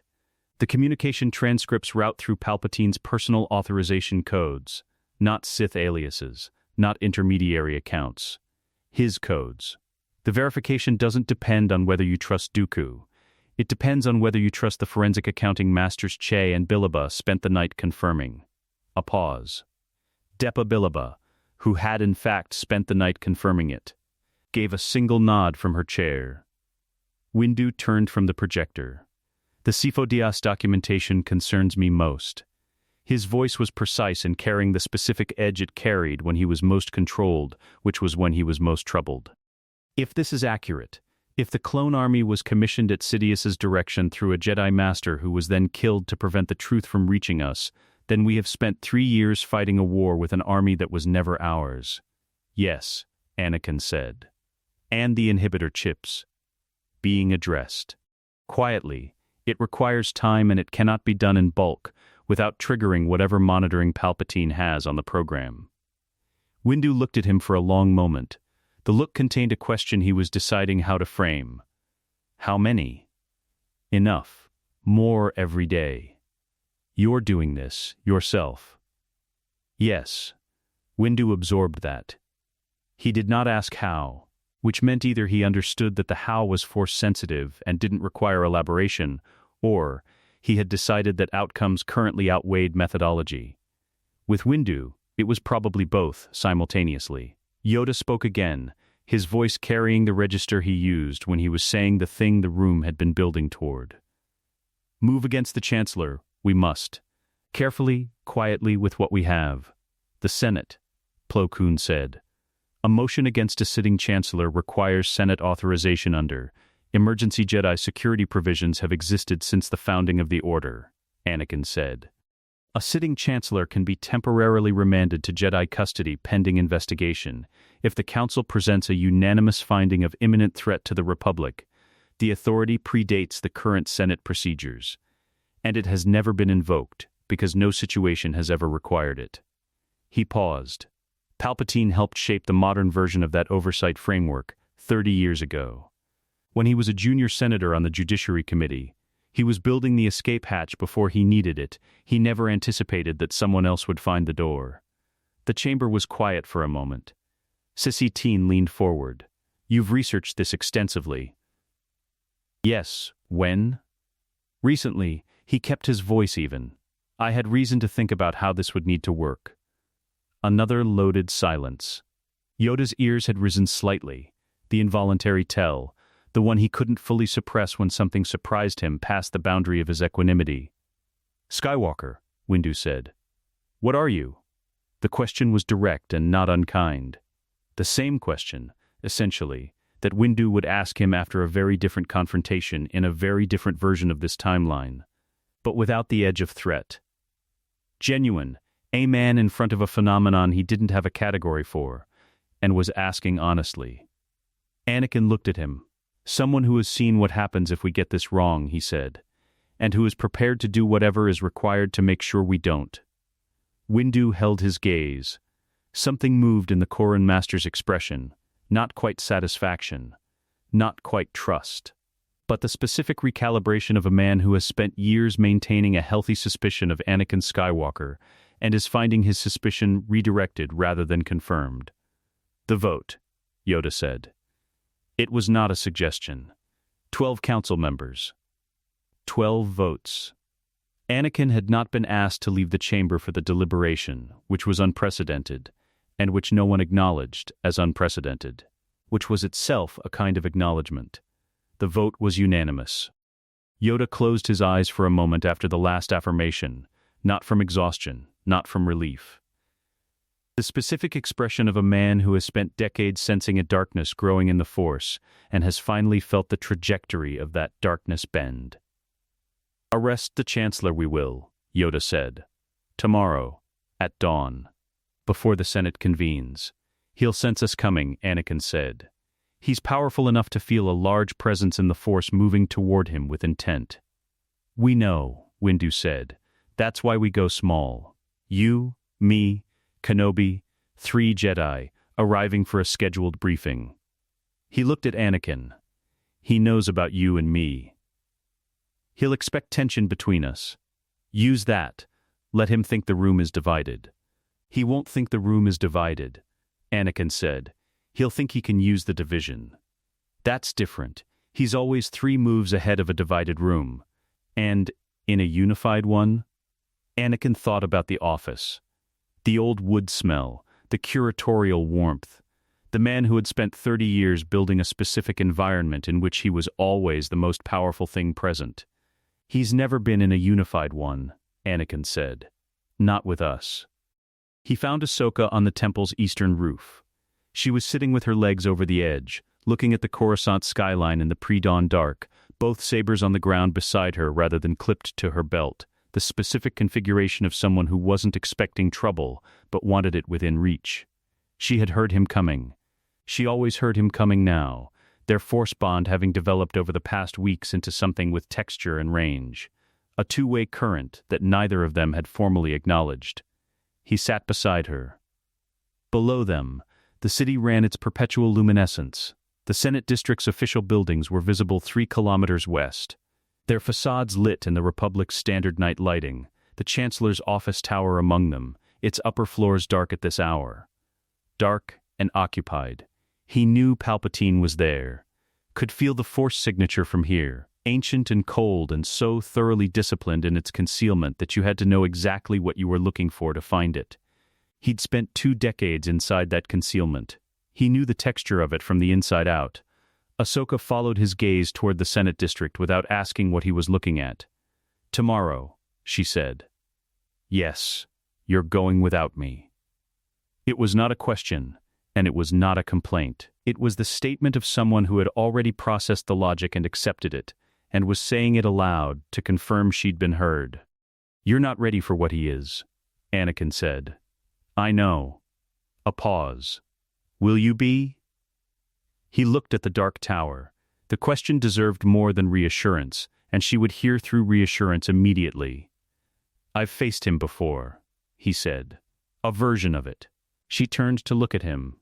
In the pre-dawn dark her eyes were very steady and very young, and carrying more understanding than the age behind them should have accumulated yet. "The dream," she said. "Yes, how did it end?" "The dream." He was quiet for a moment. The wind off the spires moved between them. "Badly," he said. "For a very long time." He held her gaze. And then, differently, at the very end. Because of a choice made too late. He looked back at the tower. "I'm making it now instead, while there's still time for it to matter." Ahsoka looked at the tower too. Sat with that for a while. "I'll be here," she said finally. "When you come back. Not if." He heard the deliberateness of that. "I know," he said. They sat on the temple roof while the city burned its insistent light below them and the sky above began, imperceptibly, to change, the deep black softening at the eastern edge towards something that wasn't yet dawn, but had decided to become it. The last dark hour before the thing that would end a war. He breathed it in, and held it. Then he stood, and went inside to find Obi-Wan. Palpatine's office received them at dawn with its customary warmth. The Naboo timber, the Alderaanian rugs, the careful arrangement of a room that had been designed to make power feel like hospitality. Morning light came through the high windows at a low angle, painting the floor in long gold rectangles that stopped just short of the Chancellor's desk, as if the light itself observed a boundary. The city beyond the glass was beginning its daily acceleration. Senate shuttles crossing the mid-level airways, the first transport barges of the morning, moving cargo between districts, a civilization conducting its ordinary business with no awareness of what was being decided 300 meters above its highest tower. Palpatine rose from behind his desk when they entered. The smile arrived first. It always arrived first, that specific configuration of warmth and welcome that Anakin had once interpreted as genuine affection, and now read as what it was, the opening position of a man who treated every interaction as a negotiation, and had learned that warmth was the most efficient first move. "Mace," he said then. Obi-Wan, and then, with the particular emphasis of a man who believed in the power of named acknowledgement, Anakin.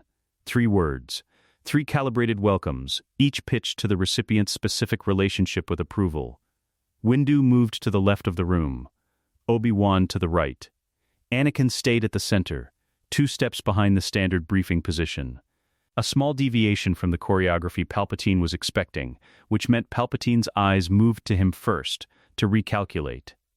In the half-second of that recalculation, Windu had crossed another meter of floor. Palpatine felt it. The smile didn't fall. It transformed, the warmth draining out of it in the space of a single breath, replaced by something that had been beneath it the entire time. The face of Sheev Palpatine, Supreme Chancellor, was replaced by the face of Darth Sidious, and the face of Darth Sidious was ancient and cold and entirely without the hospitality that the room had been built to project. "I see," he said quietly. His hand moved. The Force lightning came from both hands simultaneously, not a single arc but a sustained, branching discharge that crossed the full width of the room in a fraction of a second. It was aimed at Windu and Obi-Wan in the specific calculation of a man who had assessed Anakin as the variable most in need of isolation. Anakin stepped in front of it. His blade was already ignited, had been igniting since Palpatine's hand moved, the muscle memory operating faster than the conscious decision. The lightning hit the blue plasma and screamed up the blade's length in cascading forks, and he felt it in his wrists, his forearms, his shoulders. The particular bone-deep vibration of absorbed energy that he remembered from a reactor shaft on the Death Star, with one critical difference. This time, the suit wasn't in the way. This body was whole. Every nerve pathway intact, every force connection unimpeded, no damaged tissue limiting the channel. The lightning ran through him and into the floor in a crackling discharge that scorched a meter-wide circle of Alderaanian rug to ash. He held his ground. Palpatine's eyes changed. The cold calculation in them encountering a data point that didn't fit the model. A 19-year-old body absorbing Sith lightning without flinching, without the terror that made the technique effective, without any of the psychological architecture that the lightning was designed to collapse. "You've faced this before," Palpatine said. Not alarmed. Observing, even now, in the first 30 seconds of a failed opening, the intelligence was operating. Yes, Anakin said. Windu came from the left, Obi-Wan from the right. Palpatine moved with the speed of someone who had not survived a millennium of the Sith's accumulated wisdom by being slow when cornered. His own blade ignited, crimson, the synthetic crystal's color filling the room with a light that turned the morning gold to something harsher. And he engaged Windu first, because Vapad was the form he most respected, and the one he least wanted at his flank. The exchange was 6 seconds. Windu's Vapad working its recursive aggression, turning the dark side's own energy into the attack, and Palpatine meeting it with the specific counter-pressure of a man who had faced Vapad before and understood its mechanism. The blades moved at a speed that left geometric light traces in the air, overlapping arcs of red and purple that had nothing aesthetic about them. This was not performance. This was two of the most dangerous beings alive trying to find a centimeter of opening in each other's defense. Obi-Wan entered from the right with Cerisu's contained precision, not pressing, not overcommitting, building a wall of deflections that forced Palpatine to track a second threat axis without abandoning the first. The triangulated geometry was exactly what the outline required. 3 angles, each demanding genuine response, none of them reducible. Palpatine was good enough to hold it for 40 seconds. Anakin watched the 3-way pressure and waited. He was not watching for a weakness in Palpatine's defense.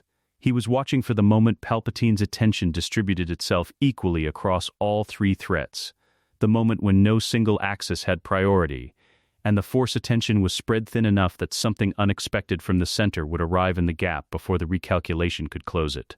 The moment came. He didn't close the distance in a rush. He walked, the same deliberate pace he had used crossing the open ground at Christophsis, the pace that registered differently than a charge, and arrived before the sensor sweep could categorize it. He brought his blade in flat and low, and took Palpatine's crimson saber at the hilt with a rotational bind that used the crossguard geometry to trap rather than deflect. And he turned his wrist, and the crimson blade went wide, and in the opening he placed the tip of his own blade 2 centimeters from Palpatine's throat. Windu's blade arrived from the other side a quarter second later. The 3 of them breathed. Palpatine stood very still between 2 lightsaber blades, with the specific expression of a man whose contingencies had run out, and who was deciding what his next move looked like when the board had been cleared. Extraordinary, he said. The word was genuine, an intelligence complementing the thing that defeated it. Then he looked at Anakin, and the intelligence became something else, a probe, reaching through the Force with the precision of decades of practice, looking for the mechanism behind the anomaly, looking for the grief and fear and desperate attachment that had always been the lever. "Padem," Sidious said softly. "She will die, you know. In childbirth. I have seen it. I can prevent it. Even now. Even here." The voice was perfectly modulated, not threatening, offering, the same tone he had used in a very different version of this room, with a very different outcome. "Everything you love will be safe. I need only. I've held everything you're offering," Anakin said. The words came out flat and cold and entirely final. "It cost me my wife, my son, my daughter, and 20 years of my life." He held Palpatine's gaze across 2 centimeters of blade. "I'll pass." Palpatine looked at him for a long moment. The offer withdrawn. The lever tested and found absent. The calculation completing itself in the expression of a man who has just confirmed that the variable he built his entire architecture around has been removed. For the first time in the encounter, Darth Sidious looked old. Anakin reached inside his robe and produced the Force suppression restraints, a technology adapted from existing Jedi prisoner containment methods, refined over 3 days with the help of a temple engineer who had asked very few questions. They were not elegant. They were functional. He applied them to Palpatine's wrists with the same economy he applied to everything, and felt the Force-dampening field activate, and watched the ancient cold intelligence in Palpatine's eyes become something contained, not extinguished. Contained, he was still the most dangerous thing in the room. He would remain the most dangerous thing in any room he occupied for the remainder of his life. The restraints didn't change that. They changed what he could do about it. Windu lowered his blade. He stood for a moment looking at the man who had spent 30 years systematically dismantling the Republic from its highest office, and said nothing, because there was nothing that covered the distance between the scale of what had been attempted and the ordinary language available to describe it. He looked at Anakin instead. "Skywalker," he said quietly. "What are you now?" The morning light had fully entered the room. The gold rectangles on the floor had widened as the sun climbed, and they covered the scorched circle of rug now, covering the evidence of the lightning in ordinary light. "Just a man who got a second chance," Anakin said, "and refuses to waste it." Obi-Wan stood at the window with his back to the room, looking at the city conducting its ordinary business below. His shoulders carried the specific set of a man processing something too large to process quickly, and choosing not to pretend otherwise. "Obi-Wan," Anakin said. Obi-Wan turned. His eyes moved from the restrained figure of Darth Sidious to Anakin's face, and stayed there. "Are you all right?" Anakin asked. The question was deliberate. The same question Obi-Wan had asked him on the Christophsis perimeter wall, returned now with the full weight of everything that had happened between that moment and this one. Obi-Wan looked at him for a long time. "Ask me again in a week," he said. Anakin almost smiled. "All right." He moved to the office door and opened it. The clone troopers held at the corridor's safe perimeter came to attention. Rex at the front, his helmet under his arm, his eyes going first to the restrained figure, and then to Anakin with an expression that contained an entire conversation in a single look. "Take him to temple custody," Anakin said. Carefully, Rex looked at the most powerful Sith Lord in galactic history in a set of force suppression restraints, and then back at Anakin. "Yes, sir," Rex said. The clones moved into the office with the professional calm of men who had been given a job and were doing it. Palpatine walked between them without resistance, his eyes forward, his spine straight. The dignity he maintained entirely genuine and entirely beside the point. At the door he stopped. He looked back at Anakin one final time. Whatever he saw in Anakin's face settled something in his own. A calculation completing, a variable confirmed, the intelligence filing its final assessment of a situation it had lost. He walked out. The door closed. In the silence of the emptied office, the ozone smell of spent lightning hung in the air above scorched Alderaanian wool, and the city outside the high windows moved through its morning entirely unaware that the war it had been living inside had just lost its architect. Anakin breathed. In and out. Clean, quiet, entirely his own. No suit, no mask, no machine rhythm imposed on a body that had forgotten how to breathe without assistance. Just air, just lungs, just the ordinary miracle of a man standing in a room after something difficult was over. He closed his eyes for one moment. Then he went to find Ahsoka. The war ended the way wars rarely do, not with a single decisive moment, but with a gradual, collective exhaling, as if the galaxy had been holding its breath for 3 years, and finally remembered it was allowed to stop. Without Sidious orchestrating both sides from the center, the separatist command structure fractured along the fault lines that had always existed beneath Dooku's careful maintenance. Individual systems began negotiating terms within weeks. The clone army, its inhibitor chips removed in a quiet operation that Rex and Anakin completed over 2 months without attracting the attention of the Kaminoan monitoring protocols, stood down from combat operations without incident, without tragedy, without the specific horror that had haunted a different version of this history. The clones lived. All of them. Every man who had a name, and every man who had only a number, and every man who had given himself something in between. They lived, and some of them re-enlisted into a peacetime defense force, and some of them left, and some of them found each other in the particular way that people find each other when they have survived something together that nobody else can fully understand. Rex sent Anakin a comm on the day the last separatist holdout signed its terms. 2 words. Brothers standing. Anakin read it twice and didn't reply for an hour because there wasn't language available that was equal to what he felt. and he had learned this year to wait until he had the right words rather than reach for the first ones. The Jedi Council convened in full session on a Tuesday morning 6 months after Sidious's arrest, with Coruscant's spring light coming strong and clear through the chamber windows, and 12 council members in their chairs, and Anakin Skywalker standing in the petitioner's position one final time. He did not wait to be addressed. "I'm resigning my knighthood," he said. "And I want to tell you why, before you decide what that means." The chamber received this with a specific quality of attention that 12 people give to something they have been partially expecting and have not finished deciding how to feel about. "I'm married," he said.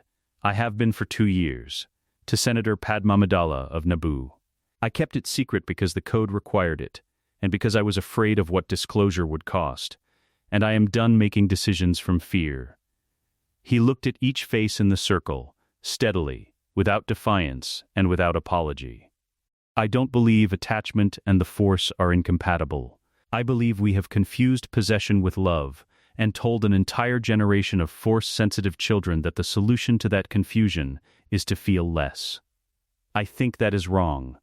I think it has cost us more than we understand, and I think the evidence of the last year makes a reasonable case that love, properly held, is not a weakness to be managed but the whole point of what we're trying to protect." He stopped. The chamber was quiet.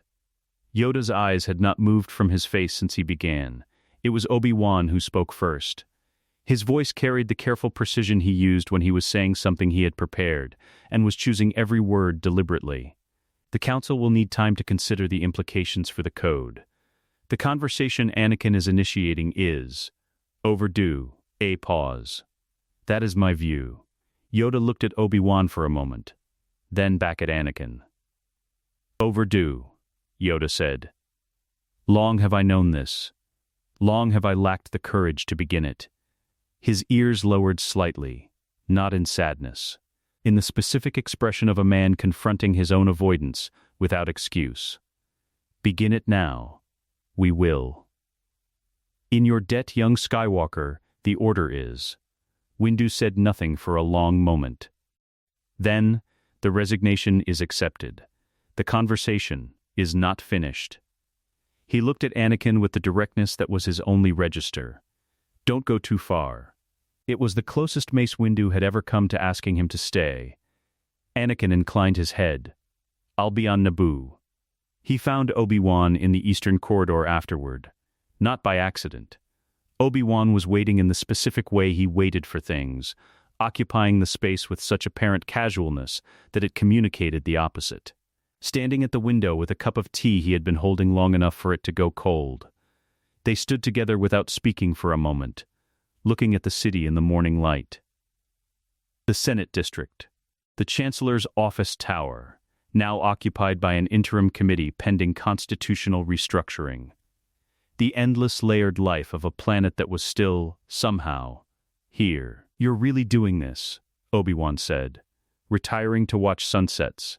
"I've earned exactly 1 lifetime of boring, Obi-Wan. I intend to spend all of it." Obi-Wan turned his cold tea in his hands. "I'll miss having you underfoot." The words were dry. Everything underneath them was not.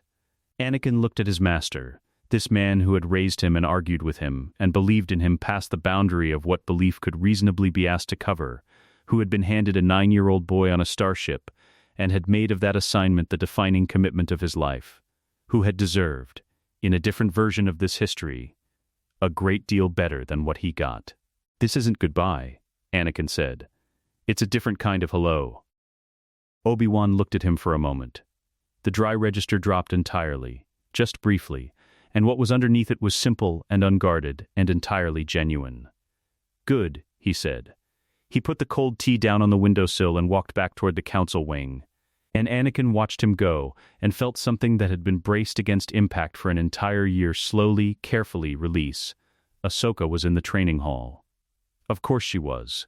Even now, 6 months past Christophsis and 4 months past Sidious's arrest, and 3 months past the war's final terms, with the Order in the middle of its first genuine self-examination in living memory. She was in the training hall at the midday hour, running forms with the focused intensity of someone who trained not because she was afraid of falling behind, but because motion was how she thought.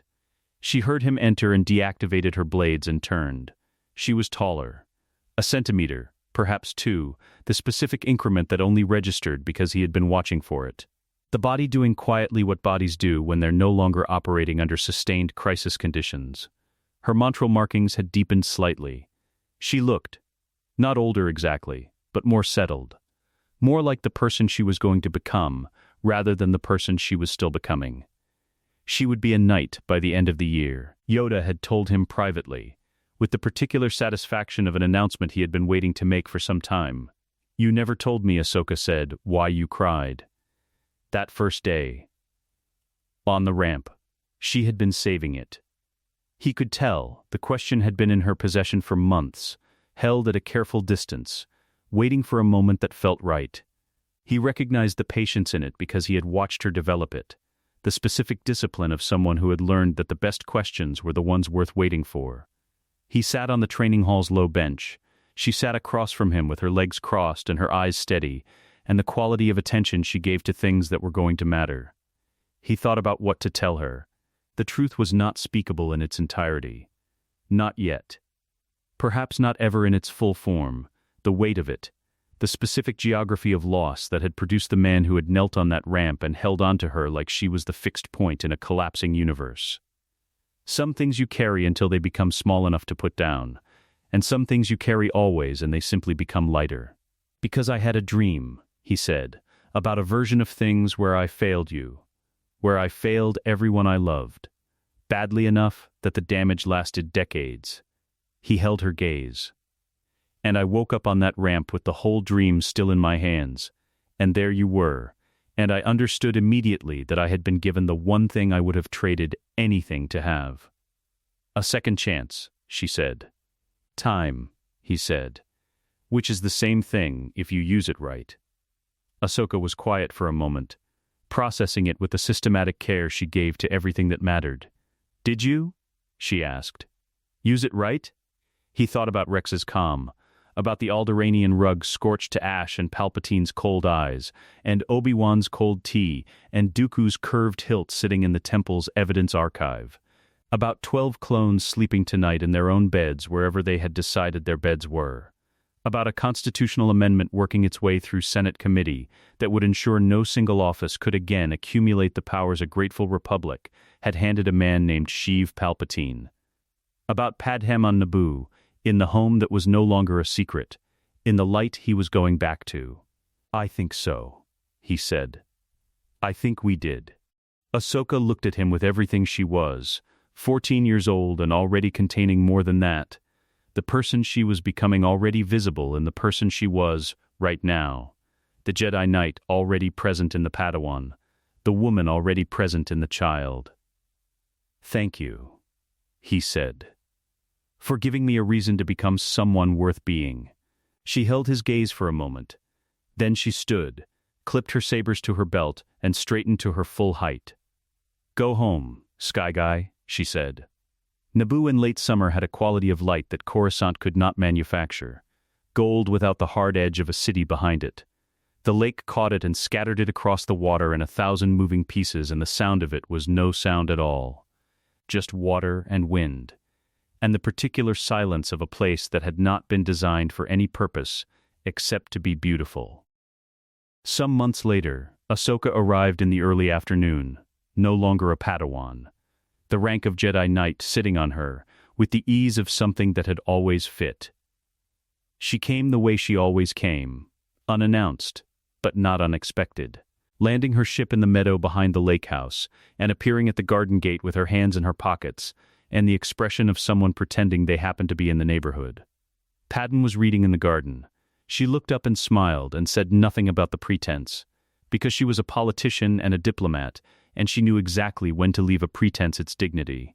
In the grass beyond the garden, in the long gold light of a Naboo afternoon, Luke was chasing something small and fast that kept evading him, laughing with the specific helpless laughter of a toddler experiencing the joke of the universe for what felt like the first time. Leia sat several meters away with the focused concentration of a child who had decided that if her brother was going to be ridiculous, she would be dignified, and was expressing this by arranging a collection of smooth lake stones into a pattern that satisfied some internal logic only she fully understood. Anakin was watching them from the low wall at the garden's edge. He heard Ahsoka stop beside him, felt her looking at what he was looking at. He didn't explain it. He didn't need to. She was Force-sensitive, and she was his, and she could feel what this moment was, what it cost, what it was worth, the whole weight of the alternate history pressing against the brightness of this one. They stood together in the late light and watched the children in the grass. After a while, Ahsoka said quietly, "They have no idea, do they?" "No," Anakin said. "That's the point." Luke caught whatever he'd been chasing. It turned out to be a frog, large and indignant, and held it up with an expression of pure triumphant joy aimed at his sister, who examined it with the skepticism of someone who had been asked to share her brother's enthusiasms before and had developed a policy. Anakin watched his son's face in the light. The Force does not always give second chances, but when it does, it asks only one thing in return, that this time, you remember to love out loud. He had remembered. Let us know what you'd like to see next. The end.